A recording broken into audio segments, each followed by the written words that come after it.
નાગેશ્રી પોલીસે દેશી દારૂની ભઠ્ઠી ઝડપી પાડી છે। આ એક મોટી રેડ નાગેશ્રી પોલીસ દ્વારા કરવામાં આવી, જ્યાંથી 1 લાખ રૂપિયાનો મુદ્દામાલ કબજે કરવામાં આવ્યો છે।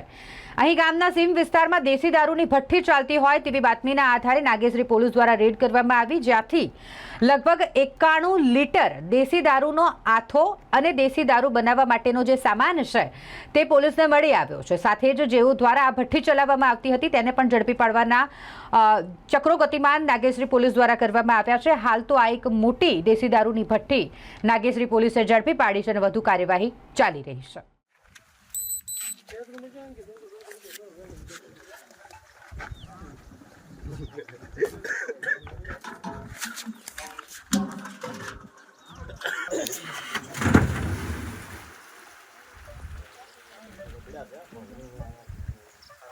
ये साक्षी में नाखवानो छे के हां